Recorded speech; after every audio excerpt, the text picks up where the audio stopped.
Hello everyone. तो कैसे हो आप सब। मैं हूँ सोनी, आपकी स्टोरी टेलर और राइटर। सो बिना किसी देरी के सीधा आएंगे स्टोरी पे। आज की एक जुनून का पार्ट 85। पिछले पार्ट से सीधे आगे चलेंगे। ओके। सो हमें दिखाते हैं सौम्या और रिधि को।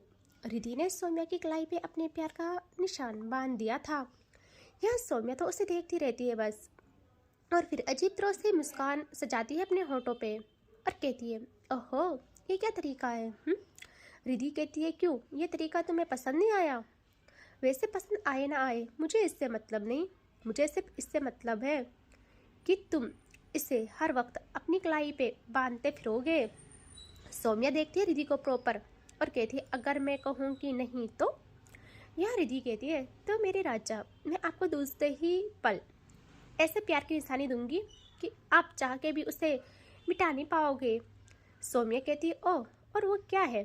रिधि प्यार से सौम्या के करीब आती है, उसके गाल पे हाथ रखे, उसके लबों के पास आके बहुत प्यार से और कहती है, बताऊं आपको। सौम्या कहती है, बताओ ना। रिधि प्यार से सौम्या का हाथ पकड़ती है और कहती है, सच्ची में बताऊं। सौम्या की सांसें गहरी हो जाती है और कहते हैं, बताओ ना जान। तो रिधि कहती है, क्लोज योर आइज। सौम्या कहती है, ओके।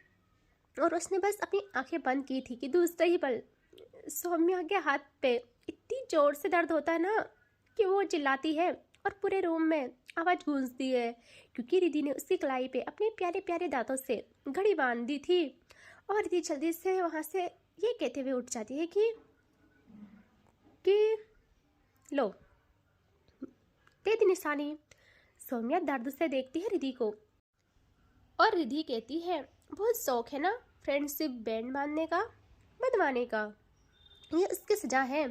और अगर ये ब्रेसलेट तुम्हारे हाथ से हटा तो मैं फिर बताऊंगी तुम्हें। यह सौम्या कहती है, ये क्या बात है, जबरदस्ती है कोई। रिधि कहती है, हाँ तो इस ब्रेसलेट के लिए मैंने अपनी पसंदीदा चीज़ कुर्बान की है। यहाँ रिधि को जल्दी से सेंस आता है वो क्या बोल रही है। तो सौम्या ना प्यारा मुस्कुराती है और कहती है, क्या बोला मेरी जान ने। वैसे अगर आपने अपनी पसंदीदा चीज़ कुर्बान कर ही ली है तो इसकी तपिश में हम भी खुद को जला ले। और रिधि को समझती वो एक झटके में रिधि का हाथ पकड़ के अपनी ओर करती है और रिधि दूसरे ही पल बेड में, और सौम्या जल्दी से प्रॉपर आ जाती है और दोनों प्यारा सा आई कॉन्टेक्ट करते हैं। यहाँ सौम्या कहती है, क्या हुआ। अब इतनी प्यारी निशानी दी है आपने तो आपको भी इसके बदले कुछ मिलना चाहिए। देखो हम हिसाब बराबर करने में बिलीव करते हैं। रिधि कहती है, क्या क्या दे सकते हो तुम मुझे, ये डोमिनेंस। सौम्या कहती है, अच्छा तो रुकिए मैं बताती हूँ आपको। और दूसरे ही पल वो रिधि के दुपट्टे को टच करती है और उसके रुखसार से हटा देती है और उसके नेक एरिया से देखती है और कहती है, अपनी प्यार की निशानी दूंगी जान। और ये कहते हुए वो रिधि के प्यारे संगे मरमर जैसे हुस्न पे अपने पागलपन की छाप छोड़ने लगती है। रिधि बहुत बहुत रोकती है उसे ना गुस्सा भी आ रहा था, प्यार वाला गुस्सा। ये जुनून सौम्या का रिधि नहीं सह पा रही थी। रिधि की नेक पे लिटरली उसके नेक एरिया से नेक बोन हो जाती है ना, जो नेक एरिया से नेक बोन होती है ना, जो वहाँ सौम्या के प्यारे प्यारे दांतों से निशान बन गए थे। और खुद के बचाव में सौम्या की पीठ में रिधि ने इतने नाखून मारे थे ना कि रिधि को एहसास नहीं होता। वो बेचारी तो अपने दर्द से ही उभरी नहीं थी और सौम्या को तो क्या ही पीड़ा का एहसास होता। वो रिधि की नेक में अपना एक हाथ रखती है प्यार से और दूसरा उसकी कमर पे अपना हाथ रखती है और रिधि पे प्यार लुटाती है। और यहाँ ये प्यार का दर्द रिधि की जहन रग रग में बसा लिया था सौम्या ने। रिधि ऐसे ही जब तक थक नहीं जाती वो सौम्या से लड़ती है और फिर कहती है, हो गया ना, हट जाओ अब यहाँ से, कल हल्दी है, मैं ऐसे नेक ले जाके कहाँ जाऊँगी। यह सौम्या हल्का ब्रेक करके कहती है, कोई बात नहीं, सब देख लेंगे तुम किसकी हो। रिधि कहती है, जैसे किसी को पता ही नहीं मैं किसके कैद में हूँ। सौम्या कहती है, अच्छा मैडम जी ये कैद है, तुम्हें कैद लग रही है ये, ओके मैं बताती हूँ तुम्हें कैदी को कैसे सजा दी जाती है। और सौम्या ऊपर होती है। रिधि अपनी दर्द प्यारी प्यारी आंखों से देखती है सौम्या को, और सौम्या मुस्कुराती है और रिधि को रफली पलटा लेती है। हाय, प्यार से भी था। हाँ, यहाँ रिधि के हाथ वो अच्छे से ऊपर बेड में पिन करती है और उसकी काली घनी जुल्फों को उसके बैक से हटाती है। और नाउ सिचुएशन इसकी, जो रिधि थी वो बेड में लेटी थी उल्टा। हाँ, सौम्या उसके कमर एरिया के राउंड, समझ रहे हो ना अच्छे से। सौम्या का एक हाथ रिधि के दोनों हाथों को पिन किए था और अब वो प्यार से देखती है रिधि को। यार देखती क्या, उसकी आंखें ना रिधि को ना सता रही थी। रिधि अपने नेक को जितना हो सके घुमा के देखती है पीछे और कहती, क्या कर रहे हो तुम जंगली इंसान, हाथ छोड़ो मेरे। सौम्या अपना एक हाथ प्यार से रिधि की कमर पे रखती है और कहती है, जान कल हल्दी है ना। रिधि कुछ कहती ही नहीं। यहाँ सौम्या कहती है, baby be a good girl, जवाब दो, कल हल्दी है ना। और वह कहते हुए अपनी फिंगर्स को रिधि की नेक एरिया से मूव कराते हुए नीचे उसकी कमर पे ले आती है और कहती है, जान ऐसे जवाब दो। रिधि अभी भी नहीं कहती। यहाँ सौम्या उसी पल उसकी कमर को इस तरीके से सताती है कि रिधि कहती है, हाँ हाँ कल कल हल्दी है। तो सौम्या कहती है, गुड गर्ल, तो कल आप पे मेरे नाम की हल्दी लगेगी है ना। रिधि कहती है, तो सौम्या कहती है, तो फिर मुझे कल कल आप अपनी बाहों में चाहिए। जैसे ही फंक्शन ख़त्म हो, सब लोग अपने अपने काम में बिजी हो, आप मेरे पास आओगी और मैं हर चीज़ देखूंगी कि कैसे किस तरह मेरी जान मेरे नाम की हल्दी में रंगी है। यह रिधि कहती है, पागल हो कुछ भी। और सुनो, शादी हो रही है हमारी, बस 2 दिन सब्र कर लो, इंसानियत दिखाओ खुद में कुछ। यह सौम्या मजाक में ही झुकती है रिधि पे और प्रॉपर आके रिधि की कमर को टाइट पकड़ती है और रिधि के हाथ ना छोड़ जाती है। रिधि की हाथ ना छोड़ देती है वो। और सौम्या ना रिधि की नेक एरिया पे सांसें छोड़ के कहती है, सब्र, यही तो नहीं होता। मेरा तुम्हें देख के सब्र खत्म हो जाता है। और कल जब मेरी जान येलो ड्रेस में मेरे सामने रहेगी तो उनकी जो बैक है इतनी प्यारी, उस पर मेरी जो मुहर है वो होनी चाहिए ना। रिधि समझ जाती है, वो कहती है, सोचना भी मत, मेरी शादी को लेके बहुत अरमान है मेरे। अगर मेरी ड्रेस के साथ तुम्हारे निशान दिखे, मैं शादी कैंसिल कर लूँगी, भाग जाऊँगी यहाँ से। यहाँ सौम्या मुस्कुराती है और इतनी सडनली रिधि की बैक पे, यहाँ सौम्या मुस्कुराती है और इतनी सडनली रिधि की बैक पे भाई जो निशान देती है ना, रिधि पीछे जितने उसके हाथ जा सकते थे पीछे हाथ करके सौम्या को मारने लगती है। यहाँ सौम्या काफ़ी टाइम बाद छोड़ के कहती है, भाग के दिखाओ, मेरे बिना इजाज़त के इस घर से हवा भी बाहर नहीं जाती। रिधि को बहुत गुस्सा आता है, वो बहुत खामोश रहती है, उसके चेहरे पे पूरे बाल बिखर गए थे। यहाँ सौम्या कहती है, क्या वजन, अब बोलो ना, बहुत जुबान चल रही थी तुम्हारी। और वो कुछ और करती, तभी इनका डर होता है नोक। यहाँ सौम्या बहुत इरिटेट होती है और कहती, कौन है। तभी बाहर थे रिधि के पापा, जो सौम्या को मुंह भी नहीं लगाते यार, और कहते, रिधि तुम हो क्या बच्चा यहाँ। रिधि जैसे सुनती है वो जल्दी से कहते, हटो यहाँ से। सौम्या को कुछ समझ नहीं आता और उसकी ग्रिप रिधि से छूट जाती है और रिधि रफली उससे वहां से हटा लेती है और सौम्या बेड में गिर जाती है। रिधि सबसे पहले दौड़ती है मिरर के सामने, खुद को देखती है अच्छे से और जल्दी से वो अपने नेक को देखती है। भाई जो निशान थे ना, क्या ही बोलूं। वो ना फिर आती है बेड की साइड और अपना दुपट्टा लेती क्या यार, सौम्या के पास था, खींच लेती है रिधि उससे और अच्छे से रख के डोर खोलती है। यहाँ उसके पापा सामने थे और कहते, रिधि क्या हुआ, तुम ठीक तो हो ना, ये क्या हाल बनाया है तुमने अपना। रिधि कहते, पापा कि क्या हुआ, सब ठीक है। वो कहते, ओह तो अब तुम मुझे जवाब भी नहीं देना चाहती हो इसके लिए भी ये तुम्हें कंट्रोल करती है क्या।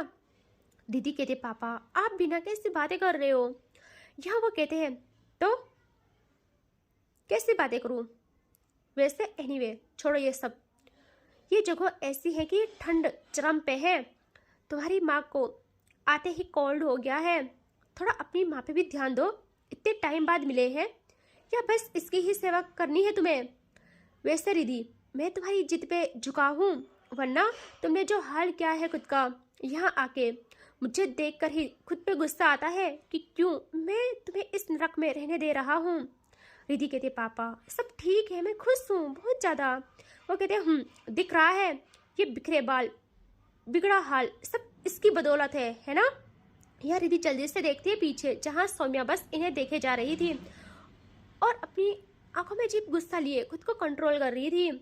यह रिद्धि कहती है पापा अब चलिए बात करते हैं हम कमरे में जाके। तभी सौम्या कहती है क्यों, वहाँ क्या बात करनी है, यहाँ बात करो ना मेरे सामने। और रिद्धि सौम्या को सुनती ही नहीं, वो अपने पापा का हाथ पकड़ के उन्हें दूसरे रूम में ले आती है अपनी माँ के रूम में, क्योंकि वो नहीं चाहती थी कुछ लड़ाई हो।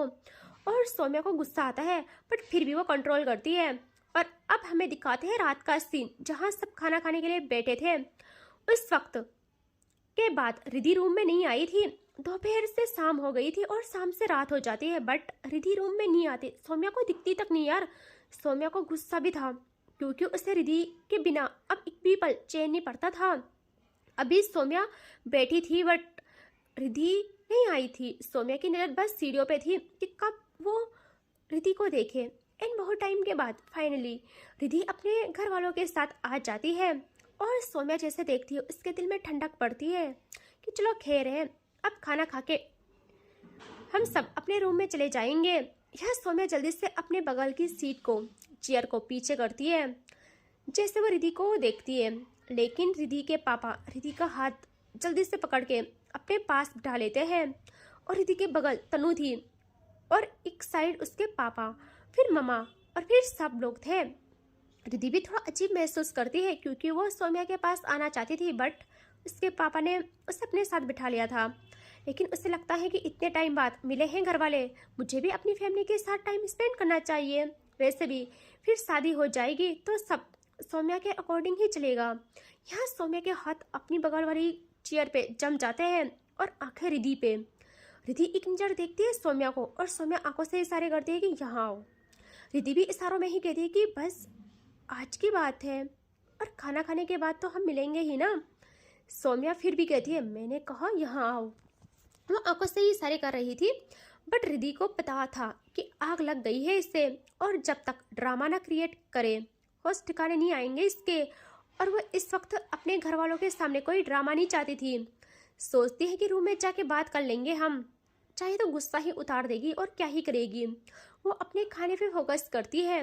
सौम्या को ये बात लग जाती है। आज पूरा घर साथ में बैठ के खाना खा रहा था और भाइयों के साथ भाभियाँ थी। तनु के बगल सिया थी और सिया और सौम्या के बीच एक चेयर खाली थी रिद्धि की। एंड यहाँ दादी की नज़र एक टक सौम्या के रिएक्शन पे थी कि किस तरह उसे गुस्सा आ रहा है और दादी चाहती थी कि सौम्या कुछ मिसबिहेव करे ताकि रिद्धि को और उसके घर वालों को ये बात लग जाए। बट सौम्या खुद को कंट्रोल करती है, इतनी समझ तो थी उसमें। यहाँ अब खाना सर्व किया जाता है। दादी मुस्कुरा के कहती है तो फिर कल हल्दी है, रात को मेहंदी का फंक्शन कर लेंगे। और पंडित जी से बात हुई है हमारी, उन्होंने कुछ कहा है। सौम्या तुम सुनो, उन्होंने कहा है अब तुम दोनों साथ नहीं रहेंगे परसों तक। उनकी बात पे सौम्या देखती है जल्दी से दादी को और डार्क टोन में कहती है व्हाट, क्या बकवास है ये, मैं नहीं मानती ये सब। यह दादी कहती है रस्म है सौम्या। और ये सुनते ही सौम्या अपने हाथ टेबल में जमाए कहती है और मैं दुनिया की रस्मों रिवाजों से बगावत करती हूँ दादी। दादी भी आंखों में आंखें जमा के कहती है किसकी खातिर।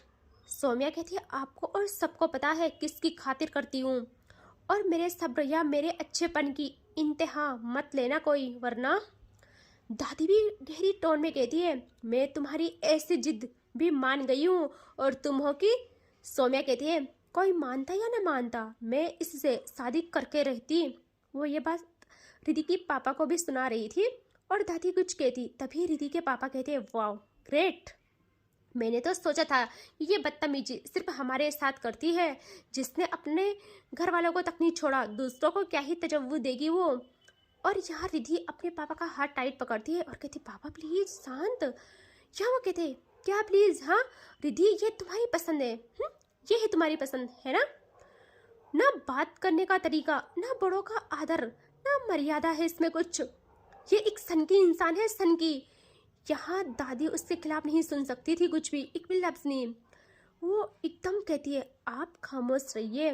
और सौम्या अगर तुम चाहती हो कि मैं तुम्हारी शादी में शामिल रहूं तो शादी को विधि विधान से रस्मों के साथ पूरी धूमधाम से करेंगे, आगे तुम्हारी मर्जी।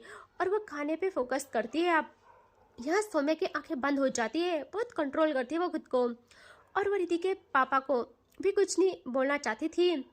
और इन सबके बीच रिधि फंस गई थी यार।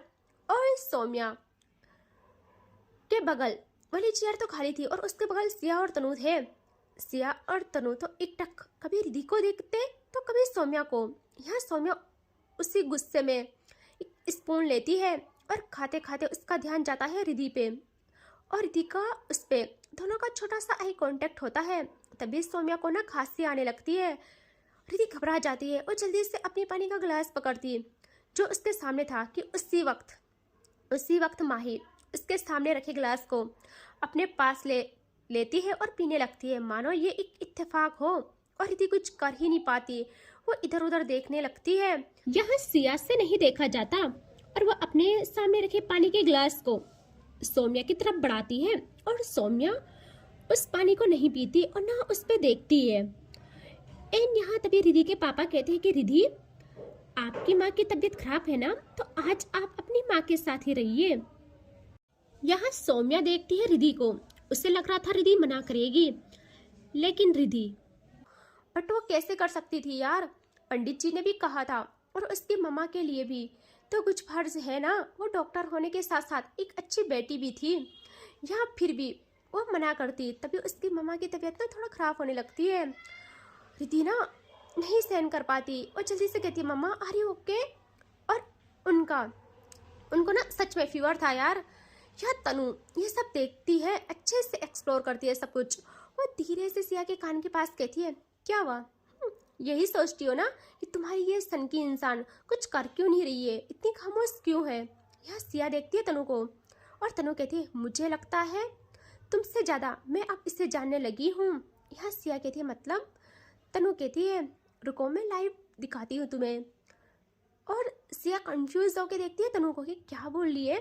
तभी तनु कहती है 1 2 3 एंड जस्ट फायर। और उसी पल तनु का ये कहना होता है और सौम्या का बहुत तेज अपने बगल रखी चेयर पे किक करना होता है। इतनी तेज कि चेयर पीछे हॉल में जाके बिखर जाती है। और उसकी इस हरकत से सबकी आंखें पल भर झपकती है, पल भर। बट दादी की आंखें नहीं झपकती यार, बस उनके चेहरे पे ना प्यारी मुस्कान आती है। और रिधि की आंखों में गुस्सा कि ये क्या हरकत है। यह तनु कहती है सिया को जो इस हरकत से डरी हुई थी, सॉफ्ट थी। तनु कहती है देखा बोला था ना। और सौम्या और दूसरे ही पल वहाँ से उठते हुए कहती है मैं तुम्हारा इंतजार करूँगी। और वो वहाँ से चली जाती है गुस्से में। एंड यहाँ रिधि को अजीब लगता है कि ये क्या बात हुई, मतलब इतना भी क्या है जो ये सब करना हो रहा है, कभी तो इंसानियत दिखाओ। तभी रिधि के पापा कहते हैं देखा ये तमीज है, ये हरकत है उसकी। और तुम रिधि मुझे ना तुम पे दया आ रही है। जिस बच्ची को हमने फूलों के जैसा रखा है अब तक, वो पूरी उम्र इन कांटों पे चलने के लिए हमसे ही बगावत करने को तैयार हो गई है। यहाँ दादी को ना ये बात लग जाती है। वो सौम्या के खिलाफ ये शब्द नहीं सुन सकती थी, लाइक सन की या कुछ भी बोलो उनसे बर्दाश्त नहीं था। बट पता नहीं क्यों वो खुद को किसी तरह शांत करती है। और काफ़ी टाइम के बाद दादी कहती है वैसे तुम दोनों एक दूसरे को पाने के लिए मरने या मारने पे उतर आए हो, लेकिन जब साथ रहते हो तो क्या करते हो, लड़ाई। रिधि सवाल भरी नजरों से देखती है दादी को और सब देखते हैं कि दादी क्या कह रही है। और दादी की नज़र रिधि की नेक एरिया पे थी। रिधि को समझती दादी कहती है उसके हाथों पे जख्म है और तुम्हारी गर्दन पे, एक दूसरे को मारने के लिए हम सबसे लड़ते हो क्या। यार रिधि जल्दी से अपना दुपट्टा सही करने लगती है। उसे बहुत ऑकवर्ड फील होता है, शर्म भी आती है। वो अपने गर्दन के निशान छुपाने लगती है। यह तनु ना सिया का हाथ पकड़ती है टेबल के नीचे से। सिया देखती है तनु को और तनु कहती है क्या देख रही हो रिधि को ऐसे। सिया कहती है ये लोग लड़ाई करते हैं, इतने जख्म। यहाँ तनु कहती है अरे मेरी भोली बीवी ये प्यार है, सिया कहती है व्हाट, यहाँ तनु कहती है कल कल बताऊंगी आपको अच्छे से इस प्यार के बारे में। देख रहे हो तनु के इरादे भी कुछ नेक नहीं है। और यहाँ रिधि को अजीब लगता है क्योंकि ना सब रिधि को देखे जा रहे थे। रिधि जल्दी से उठ जाती है और कहती मामा चलिए मेडिसिन देती हूँ मैं आपको, और वो उनको रूम में ले आती है। और इसके आगे देखेंगे नेक्स्ट पार्ट में, ठीक है। Take care, bye bye. And मैं अभी रात में रिकॉर्ड कर रही हूँ, इसीलिए मेंबर्स आपके लिए रात में ही अपलोड करूँगी। Okay, so take care, bye bye. And कल मुझे फोर्स लव सीजन 2 के बारे में भी आपसे डिस्कस करना है। सो थोड़ा सा कल वाले एपिसोड में बात करेंगे। Okay, so take care, bye bye.